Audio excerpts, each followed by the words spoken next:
ഗണേഷ്, ഇപ്പോൾ അതാണ് പ്രധാനപ്പെട്ട ചോദ്യം. ഇവിടെ ഒന്നും ശരിയല്ല, കേരളത്തിൽ ഒന്നും ശരിയല്ല എന്ന രൂപത്തിൽ ദൃശ്യങ്ങൾ അവതരിപ്പിക്കുക, ആ രൂപത്തിൽ ആക്രോശിക്കുക, എനിക്കിവിടെ പോലീസ് സുരക്ഷ തരുന്നില്ലേ, എന്റെ ജീവന് ഭീഷണിയുണ്ട് എന്ന് ഉറക്കെ വിളിച്ചു പറയുക, അങ്ങനെ CRPF കൊണ്ടുവരിക.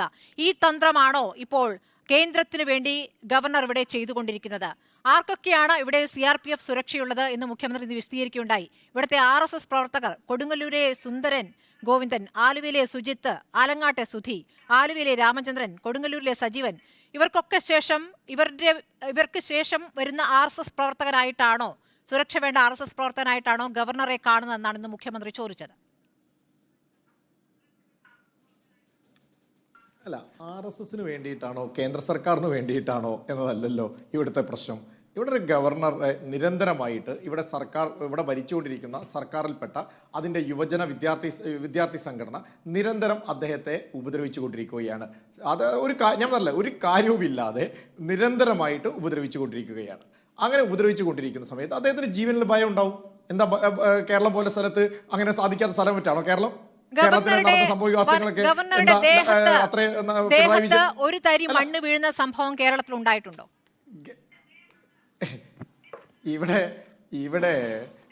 TP ചന്ദ്രശേഖരനെ വെട്ടുന്നത് കൊല്ലുന്നതിന് മുന്നേ TP ചന്ദ്രശേഖരന്റെ മേലെ ആരെങ്കിലും മണ്ണിട്ടിട്ടുണ്ടായിരുന്നു. ആവശ്യമില്ലാത്ത കാര്യങ്ങളിലേക്ക് കൊണ്ടുവരണ്ട. ഗവർണറുമായി ബന്ധപ്പെട്ട് ഗവർണറുടെ അധികാരം, ഗവർണറുടെ സുരക്ഷ, ഇതൊക്കെ കണ്ടുകൊണ്ട് തന്നെയാണ് ഇവിടെ പോലീസ് പ്രവർത്തിച്ചിട്ടുള്ളത്. കൊലപാതകങ്ങൾ നടന്ന ഒരു സംസ്ഥാനത്ത് നിരന്തരമായിട്ട് നട്ടുച്ച നേരത്ത് പോലും ക്ലാസ് മുറിയിൽ കയറി പോലെ വെട്ടിക്കൊലപ്പെടുത്തിയ ഇത്തരം ഉദാഹരണങ്ങൾ പറയാനുണ്ടാകും. നിങ്ങൾക്ക് ഉറപ്പ് തരാൻ പറ്റുമോ?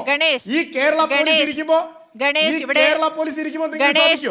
ഇവിടെ സ്റ്റേറ്റിന്റെ തലവനായ ഗവർണറുടെ സുരക്ഷയുമായി ബന്ധപ്പെട്ടാണല്ലോ പറയുന്നത്. ഗവർണർക്ക് പോലീസ് സുരക്ഷയുണ്ട്. ഗവർണർ പോകുന്നിടത്തെ എല്ലാം സുരക്ഷയുണ്ടായിരുന്നു. കോഴിക്കോട് പോകുമ്പോൾ എനിക്ക് പോലീസ് വേണ്ട എന്ന് പറഞ്ഞ് മിഠായിത്തെരുവിലൂടെ ഓടി നടക്കുന്ന ഗവർണറെയും പിന്നാലെ എത്താൻ പാടുപെടുന്ന പോലീസിനെയും നമ്മൾ കണ്ടതാണ്. അദ്ദേഹത്തിന് തോന്നുന്ന സമയത്താണ് പോലീസ് വേണ്ടത്, തോന്നുന്ന സമയത്ത് പോലീസ് വേണ്ട എന്നിങ്ങനെ വിളിച്ചു പറയുകയാണ്. അദ്ദേഹത്തിന് ഓരോ സമയത്ത് ഓരോ രൂപത്തിലാണ് അദ്ദേഹം പ്രതികരിക്കുന്നത്. ഈ രൂപത്തിൽ ഇദ്ദേഹം പ്രതികരിക്കുന്നത് കൃത്യമായി കേന്ദ്രത്തിന്റെ അജണ്ട നടപ്പാക്കുന്നതിന്റെ ഭാഗമായിട്ടാണോ എന്നാണ് ചോദ്യം. അതാണ് പറഞ്ഞത്. ഈ RSSകാരുടെ പേര്, ഇത്രയും പേര് മുഖ്യമന്ത്രി പറഞ്ഞല്ലോ, അവർക്ക് തൊട്ടു പിന്നാലെ ഈ CRPF സുരക്ഷ നൽകുന്നതിന്റെ ഉദ്ദേശം എന്താണ്? ആ RSSകാരനായിട്ടാണോ ഗവർണറെ കാണുന്നത്? ഇതാണ് മുഖ്യമന്ത്രി ചോദിച്ചത്. അല്ല, ഞാൻ പറഞ്ഞല്ലോ, RSSന് വേണ്ടിയിട്ടോ ആണോ കേന്ദ്ര സർക്കാരിന് വേണ്ടിയിട്ടാണോ എല്ലായിടത്തെ പ്രശ്നം. ഞാൻ പറഞ്ഞത് ഇവിടെ നമ്മുടെ മിഠായിത്തെരുവിൽ ഗവർണർ വന്നു. മിഠായിത്തെരുവിൽ വന്ന സമയത്ത് അവിടുത്തെ ജനങ്ങൾ സ്വീകരിക്കും. അദ്ദേഹത്തിന് അറിയാം ജനങ്ങൾ അദ്ദേഹത്തെ സ്വീകരിച്ചിട്ടുണ്ട് എന്ന്. അത് കാണിച്ചു കൊടുക്കാൻ ഇവിടെ മുഖ്യമന്ത്രി റോഡിൽ ഇറങ്ങിയോന്ന് ലാലു ചോദിച്ചത്. മുഖ്യമന്ത്രിയുടെ റോഡിൽ ഇറങ്ങിയാൽ ജനങ്ങൾ അടിക്കും. അതാണ് ഇവിടുത്തെ അവസ്ഥ. കാരണം ഇവിടെ മുഖ്യമന്ത്രിക്ക് റോഡിൽ ഇറങ്ങുന്നുണ്ടെങ്കിൽ ആയിരക്കണക്കിന് പോലീസുകാരുടെ സഹായം വേണം, അല്ലെങ്കിൽ പാർട്ടി ഗുണ്ടകളുടെ സഹായം വേണം. അല്ലാതെ റോഡിലേക്ക് കേരളത്തിന്റെ മുഖ്യമന്ത്രി ഇറങ്ങിയാൽ എന്തായിരിക്കും അവസ്ഥ? നിങ്ങളൊന്ന് ചിന്തിച്ചു നോക്കിയേ. ഇതാണ് കേരളത്തിലെ അവസ്ഥ. മുഖ്യമന്ത്രി റോഡിലേക്ക് ഇറങ്ങിയാൽ ജനം അടിക്കും എന്നൊക്കെ പറയുന്നത് എന്തിന്റെ അടിസ്ഥാനത്തിലാണ് ഗണേഷ്? നമുക്ക് ഈ ചർച്ച നടത്തുമ്പോൾ, നമ്മൾ പ്രതികരിക്കുമ്പോൾ കുറച്ചുകൂടി ഒരു അല്ലെങ്കിൽ കേരളത്തിലെ മുഖ്യമന്ത്രി കുറച്ചുകൂടി പക്വതയോടുകൂടിയുള്ള പ്രയോഗങ്ങൾ നടത്തണമെന്ന് ഞാൻ അഭ്യർത്ഥിക്കുകയാണ്. അടിക്കുമെന്ന് പറയുന്നത് എന്ത് അടിസ്ഥാനത്തിലാണ്? നവകേരള യാത്ര കഴിഞ്ഞാണോ അദ്ദേഹം അവിടെ എത്തിയത്?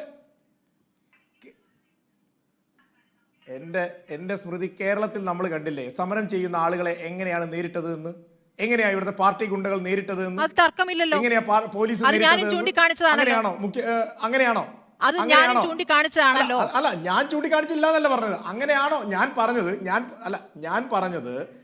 പറഞ്ഞത് കേരളത്തിന്റെ ഗവർണർക്ക് അങ്ങനെ ഒരു ഭയമില്ല. കേരള ജനതയെ അദ്ദേഹത്തിന് വിശ്വാസമാണ്.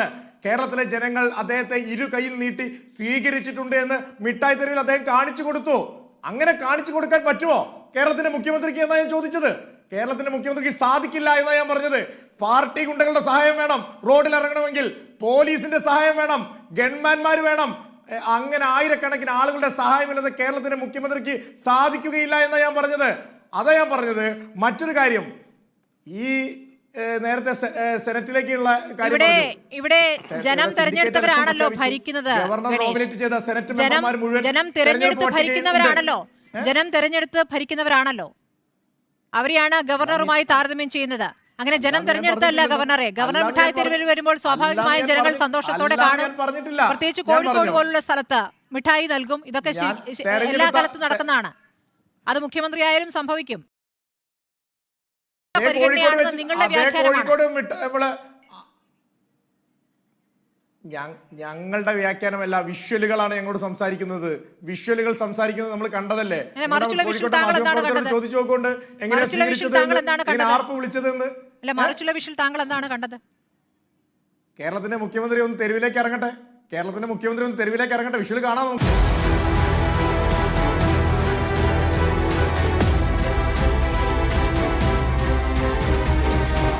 ഡിബേറ്റ് വിത്ത് സ്മൃതി പരുത്തിക്കാട്.